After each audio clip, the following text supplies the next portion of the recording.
안녕하세요. 명의 김경린입니다. 오늘은 산지박해에 대해서 알아보도록 하겠습니다.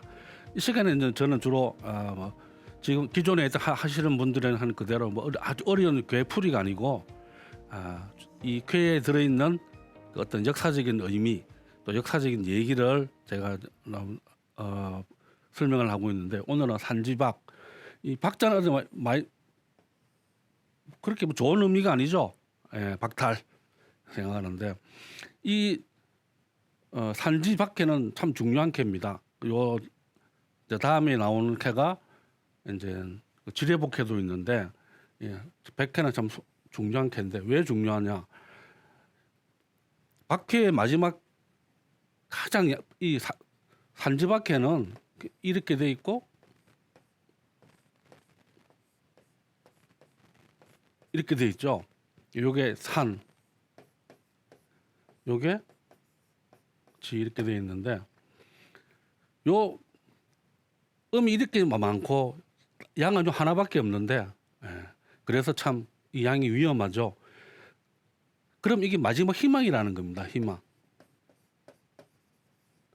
그래서 이 마지막 해 표사에 보면은 석가 불식, 큰 석자죠.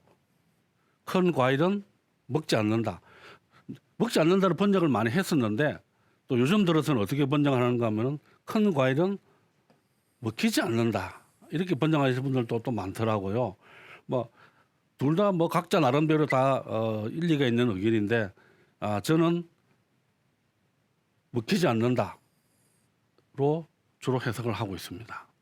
그럼 자, 캐를 보시면은 오늘 말씀드린 대로 일양오음, 양은 하나에 5개가 5개. 참 양이 외롭겠죠. 그래서 이 박해는 이제 박자는 벗기다, 다칠, 깎을박. 요 의미가 제일 많죠. 이거 보시면 요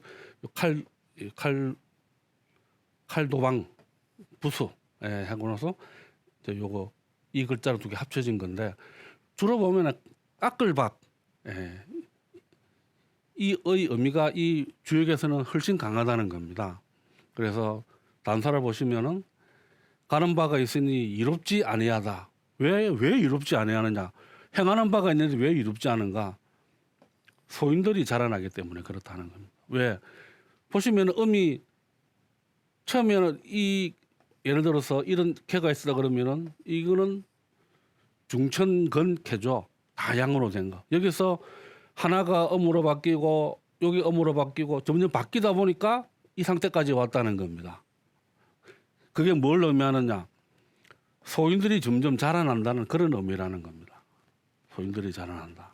그래서 괴상을 보면은 산이 땅이 붙어 있다. 땅이 밑에 이렇게 있죠. 그다음 산이 이렇게 있다는 얘기입니다. 이렇게 산. 그래서 산지박 이렇게 되어 있는데, 이 괴상을 보면은 뭔가 하면은 이 땅이 흔들리면은 산은 어떻게 되겠습니까? 산은 당연히 무너지겠죠. 땅이 흔들리는데. 그래서 우리 주역을 지어서 어떻게 했는가 하면은 이 땅을 갖다가 백성으로 보면은 그 백성 위에 우뚝 서 있는 산은 이거는 왕이라는 겁니다. 왕. 그래서 왕이 위가 아래를 두텁게 해줘야 한다. 해줘야 즉 산을 편안하게 한다는 거죠. 땅이 흔들리면 산이 무너진다, 그런 의미입니다. 이 땅이 예를 들어서 불안하다, 그러면 어떻게 되겠습니까? 산이 점점 깎이겠죠. 이렇게. 옛날 말이 있죠. 우공이산이라고. 큰 산을 갖다가 그 우공이라는 사람이 없앤다니까 산이 웃으니까 하는 얘기가, 나는 안 되겠지만은 내 아들이 하고 또 그 아들이 하고 계속 하면 언젠가 산이 없어질 거 아니냐. 그게 우공이산인데 똑같은 의미입니다. 암만 산이 높이 있어도 점점 깎이면은 결국 이 산은 없어지는 겁니다. 결국은. 그렇기 때문에 그 의미가 바로 이 괴상이라는 겁니다. 괴상. 그래서 위가 아래를 두텁게 해줘야 된다. 그래서 집을 편안하게 해야 한다. 그런 의미가 이게 들어있다는 겁니다. 그러시면 대충 이해가 가시죠. 아, 산지박. 이 박해가 왜 나왔는지, 갑자기 이 박자가 왜 나왔는지, 박자가. 예. 예를 들어서 뭐 지천태 이렇게 편안하다. 그다음에 천지비 이렇게 하면은 안 좋다는 얘기구나. 근데 이거는 뜬금없이 산지박, 왜 박자가 무슨 의미일까? 바로 이 의미라는 겁니다. 땅이 있고 산이 있는데 위가 아래를 두텁게 하지 못해주면 언젠가 이 산은 깎여서 없어진다는 겁니다. 자, 그러면은 자, 효사를 보시면은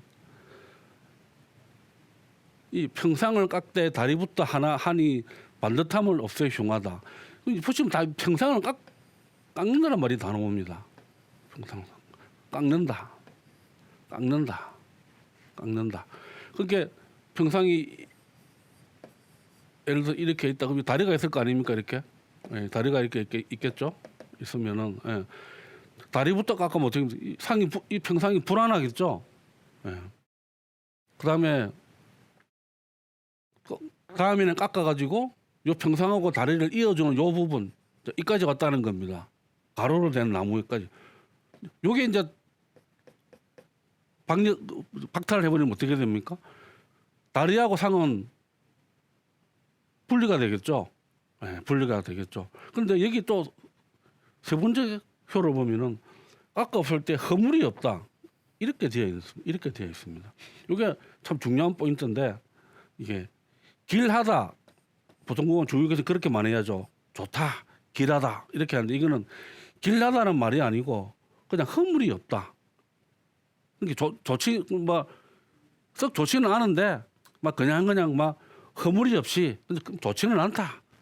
이제 그런 의미인데 이거는 지금 설명드리는 거는 그냥 효사만 있는 그대로 설명을 드리는 겁니다. 그다음에 또 평상을 깎죠. 깎아 살갗대 이러니 흉하다. 무슨 말인가 하면 평상을 이렇게 있는데 다리가 이렇게 있는데 이제 다리도 깎아버리고 가로로 덧댄 것도 깎아버리다 보니까 이제 깎는 게 여기는 사람이 눕고 앉고 편히 쉬는 자리인데 이제는 이까지 왔다는 겁니다. 내 살갗을 대는 데까지. 아주 위험하겠죠. 위험하다. 그래서 아주 흉하다는 얘기입니다. 아주 흉하다. 그리고 그 다음에 좀 이 다섯 번째 개는 조금 지금 좀 논란이 많은데 그 효사는 그렇게 되어 있습니다. 물고기를 깨듯이 해 궁인이 총애를 받듯이 하면 이롭지 않음이 없다. 도대체 이게 무슨 말이냐? 물고기를 깬다는 것은 어떤 것입니까? 물고기가 이렇게 있으면은 이렇게 하나로 이렇게 쫙 이렇게 우리 그 산적 만들듯이 이렇게 딱 하는 거죠. 그럼 이건 어떻게 됩니까? 이건 한 무리가 되겠죠. 한 무리. 그래서 이거는 물고기를 깨듯이 사람을 포섭한다는 그런 의미가 들어있는 겁니다. 포섭을 해서 내 편을 만들어서 어떻게 하느냐? 궁인이 총애를 받듯이 하면 근데 자, 내 편으로 만들었는데 그럼 어떻게 해야 되느냐? 궁인이 총애를 그 구중궁궐 대거에서 그 엄청난 암투가 심한 궁궐에서 총애를 받으려면 이 궁인은 어떻게 해야 되겠습니까? 근면 여러 가지 이유가 있어야 되겠죠. 성실. 그 다음에 또 이타주의 이런 자기 절제 제일 중요한 자기 절제겠죠. 그러니까 사람을 포섭을 해서 이렇게 해야 총애를 만든다는 겁니다. 그렇게 하면은 이롭지 않음이 없다. 이롭다는 얘기죠. 그렇게 해야 된다는 얘기입니다. 이게 그다음에 나머지 이제 이거죠. 큰 과일은 먹히지 않는 것이니 군자는 수레를 얻고 소인은 집을 허문다.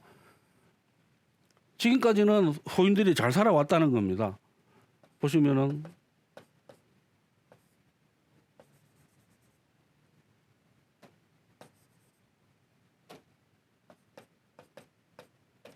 소인들이 무리를 지어 잘 살아왔는데 이제는 와가지고 군자는 수레를 얻고 수레를 얻으면 타야 되겠죠. 수레를 더 타면은 높은 지에 올랐다는 그런 뜻이고, 그다음에 소인은 집을 헛는다. 이제 소인은 망했다는 겁니다. 망했다. 그래서 제가 처음에 말씀드린 석가불식, 큰 과일에 먹히지 않는다. 또 이걸 다른 말로 저는 또 다르게 해석하는 게 뭔가 하면은 하늘이 무너져도 솟아날 구멍이 있다. 하늘이 무너져도 솟아날 구멍은 있다. 그게 뭐냐? 바로 이 석가불식이라는 겁니다. 왜? 마지막으로 큰 과일이 남아 있다는 겁니다. 그래서 하늘이 무너져도 솟아날 구멍은 있다.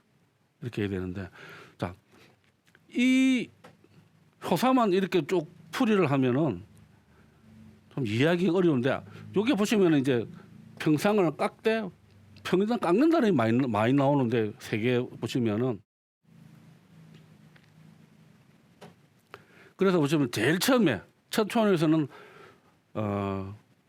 어떻게 했냐? 박상이족 멸절흉, 그러니까 다리를 깎으니 흉하다 이렇게 되어 있고, 두 번째는 박상이변으로 흉하다. 여기도 박상이변이니 멸절흉 이렇게 되어 있습니다. 그리고 네 번째 박상이부, 아까 말씀드렸죠. 이제 그 재앙이 내 피부에까지 왔다는 거예요. 내 피부에까지, 내 몸에까지 왔다는 겁니다. 그래서 제일 나쁜 혀라고 할 수 있는 것입니다. 제일 나쁜 혀. 그래서 이 산지박해는 특이하게도 이 평상에 비유해 가지고 걔를 다 설명을 하고 있다는 겁니다. 그런데 이 변자가 보시면은 이게 이제 변자가 좀 특이하죠. 이게 우리가 보통 우리는 뭐 변호사, 뭐 구분한다, 뭐 이런 식으로 이게 박상이변되어 있는데, 그래서 이 변의 해석에 대해 가지고는 여러 가지 이설이 많습니다. 이설이 많은데, 이설이 아주 많습니다. 근데 저는 여기서 그냥 가로로 덧댄 어떤 그 보조판으로 해석을 했는데, 어쨌든 간에 청상이 다리부터 깎이고 가로를 붙인 그 지지대가 꺾이고 이제 피부까지 왔다. 이걸 의미한다는 겁니다. 그리고 이 산지박해는 또 중요한 게 보시면은 주역 64개 중에서 12개 쾌를 갖다가 우리가 벽쾌라고 합니다. 벽쾌. 이거는 군주벽자인데, 군주벽. 그 중에 보시면 이 산지박해가 들어있는 겁니다. 산지박해. 산지박. 그러니까 이 보시면은, 자, 제일 처음 양이 하나죠. 양이 2개, 양이 3개, 4개, 5개, 전부 다 양. 그런데 다시 또 밑에서 음이 하나 생겨나죠. 2개, 3개, 4개, 5개, 그다음 6개. 이게 그래서 보시면은, 자, 이게 동짓달, 음력입니다. 음력 동짓달. 자, 이게 1월이죠. 음력 1월, 음력 1월 달. 그래서 보시면은 이게 1년 12개월을 달별로 분류를 하면은 이렇게 되는데, 이걸 갖다가 12벽회라고 한다는 겁니다. 12벽회, 산지박 이렇게 되어 있는데, 근데 또 이게 재밌는 게 우리 또 이제 명리학에서는 이 모양을 빗대어 가지고 12운성이라는 개념으로 설명을 또 하고 있습니다. 12운성. 무슨 말이냐? 사람이 태어나서 사람이 잉태를 해서 죽고 묘에 들어가서 다 끊어졌다는 겁니다. 그래서 이게 사람의 일생을 갖다가 시간 단위별로 쭉 이렇게 설명을 해놨다는 겁니다. 그래서 이게 음양이 소식, 그다음에 영허, 차고 비고, 늘어났다 줄어났다 하는 그런 의미인데, 보시면은 그래서 이 주역을 꼭 공부를 안 하시더라도 12벽회 정도는 이해를 해 놓으시면은, 12벽회가 이렇게 양이 딱 그림으로 보면 금방 구분이 되시죠. 이렇게 흘러가는구나. 그래서 주역이 천하만물의 변화가 담겨 있다는 의미가 여기 이런 데 있구나. 이해하실 수 있고, 또 이 개념 자체는 또 명락으로 넘어가면은 12운성이라는 개념으로 쓸 수 있다. 이게 그렇게 된다. 이해를 하시면은 쉽겠고, 그다음에 이걸 제가 왜 쓰는가 하면은 이 주역 개사전에는 이 음양이라는 말이 잘 안 나옵니다. 없습니다. 그리고 뭘로 표현했느냐 하면은 서로 대비되는 말, 악류, 동정, 소식, 굴신, 영허, 굽히고 펴고, 움직이고 조용하고, 강하고 부드럽고 이런 식으로 음양을 갖다가 표현을 다 했다는 겁니다. 그래서 왜 주역 계산에는 음양이라는 말이 안 나올까 하시지 말고 이렇게 다 의미가 들어있다 여기에 이해하시면 되겠고, 산지밖에는 12벽해다. 그래서 그 다음에 나오는 게 이거랑 반대되는 게 익해죠. 지뢰보. 이제 첫 희망이 생긴 겁니다. 첫 희망이 생겼다. 희망이 생겼다.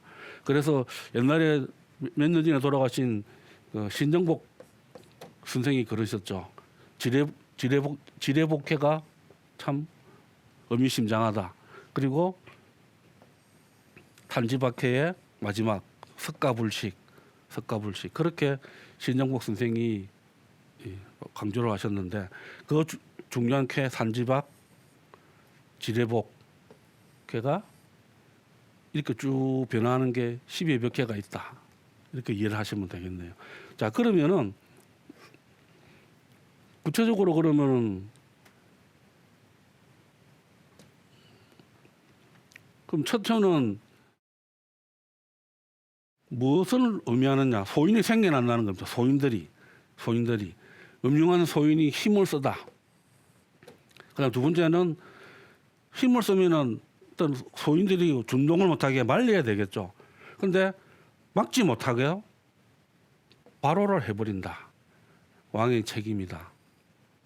그런데 이거는 그러면은 이것도 같이 음요가 세 번째인데, 여기서는 뭔가 하면은 아까 제가 말씀을 드렸죠.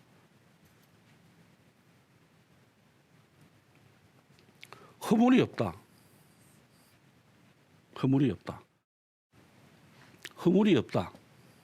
왜 허물이 없느냐? 그게 여기 나와 있다는 겁니다.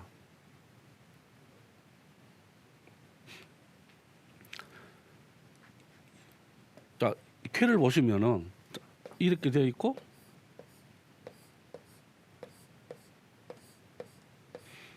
이거는 뭐 다 어느 책에 다 나오는 얘기인데, 이 효는 제일 위에 있는 이 효랑 서로 호응을 한다는 얘기입니다. 이것도 음중에 제일 위에 양대 그래서 잘 호응을 하는데, 그러나 고립되어서 힘이 없고 또 호응하는 자도 낮은 지위인이 화를 면하기 어렵다. 그렇기 때문에 길하지 않다 그러고 길하지 않다는 겁니다. 그냥 허물이 없다. 보시면은 허물이 없다. 이렇게 표현을 했다는 겁니다. 호응해주는 그 음이 너무 힘이 없고 세력도 고립되어 있다는 얘기입니다. 그래서 허물이 없을 뿐이지 길하지는 않다. 이런 의미인 것입니다. 그 다음에 네 번째, 박상이부라 그랬죠. 위험이 최고로 정점에 왔다는 겁니다. 비교적 재주를 가진 왕이 있어도 한 번의 실수로 패망의 길로 간다. 역사적으로 보면은 명나라의 16대 마지막 황제 숭정제가 해당이 될 겁니다. 그 다음에 음의 무리들을 포섭하여, 아까 말했죠. 꿰서 포섭하여서 일거의 상황을 반전시키다. 이거는 마치 서한 초기에 그 주발과 진평이 손을 잡고 여태우의 그 여시 일족을 다 처단을 해버리죠. 하고 다시 이 유방의 자손을 갖다가 왕으로 내세우는데, 그걸 마치 비유하고, 그렇게 되니까 결국은 아까 말했죠. 수레를 얻는 데 비하여 소인은 집을 허문다 그랬죠. 문제가 저기 하니까 여신은 다 망해버렸죠. 그걸 의미한다는 겁니다. 그리고 여기 처음에 뭔가 하면 이 소인이 힘을 쓰기 시작하는 거, 마치 역사적으로 보면은 우리나라 조선시대 순조 초기. 그 다음에 소인들이 바로 했지만은 막지를 못한다. 왕의 책임이다. 마치 이거는 전환 원제 때의 이 황관 정치, 이 홍공과 유명한 석현이라는 사람이 있는데 이 석현 때문에 죽은 사람이 그 유명한 사람이 이 경방 또 한소에서 나오는 소망지 대유학자죠. 소망지 같은 사람도 있고 그다음에 세 번째 화를 면하기 어렵다. 마치 이거는 한문제의 아들 여태자의 얘기와 비슷하다는 겁니다. 자, 이처럼 제가 여러 효를 가지고 쭉 설명을 드렸는데 이 산지박해는 원래 이 바로 요 앞에 쾌가 산화비쾌입니다. 산화비. 이거는 무슨 말인가 하면은 이거는 산에 불이 난 것처럼 치장하고 꾸미고 그래서 그게 밝음이 있고 문명을 상징하고 그렇다는 얘기입니다. 그래서 보시면은 적당한 사치를 하여 문화를 넓히라고 했습니다. 그러나 문화가 사치에 빠지면은 또 편안한 상태가 너무 오래 가다 보면은 소인이 판을 치게 된다는 겁니다. 소인이. 그래서 산화비쾌 다음으로 산지박해가 나오는 겁니다. 산지박해가. 근데 이 산지박해에서 이거는 여담입니다. 산지박해에서 아주 유명한 말이 나옵니다. 문질빈빈. 이거는 꼭 주역을 공부 안 하시더라도 동양학에 관심 있는 분들은 꼭 일을 하셔야 될 부분인데 문질빈빈. 뭔가 하면은 글과 그 내용이 잘 어우러져야 분자라고 할 수 있다는 얘기입니다. 그래서 공자님은 뭐라 그랬는가 하면은 내용이 글을 이기면은 너무 투박하다. 너무 투박하고 또 글이 내용을 이기면은 엄격하다. 그렇게 무슨 말이냐? 재미도 없고 그렇다. 그래서 내용이 글을 이겨도 안 되지만은 또 글이 내용을 이겨도 안 된다. 단지 글과 내용이 잘 어우러져야 아주 보기 좋은 형태가 된다. 그러고 난 뒤에라야 분자라. 이렇게 말합니다. 그래서 산합이 다음에 이 산지박이 나오는 이유가 그렇게 나라가 문명이 발달하고 편안한 상태 지속이 되었는데 결국은 그 산합비쾌에서 그래서 조금 더 진행해 버리면은 편안함에 빠져버리면은 바로 이게 산지박에 빠져버린다. 그래서 비쾌 다음에 박쾌로 받은 겁니다. 박쾌. 그리고 산합비쾌에서는 그 유명한 문질빈빈. 자, 이렇게 알아봤는데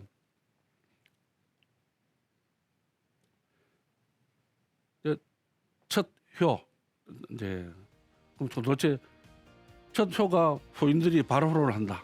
그럼 그때 어떻게 해야 되느냐? 그걸 갖다 우리가 이 조선 순조를 보면은 잘 이해할 수 있다는 얘기입니다. 자, 여기부터는 다음 시간에 진행을 하도록 하겠습니다. 자, 오늘은 여기서 끝내도록 하겠습니다. 감사합니다.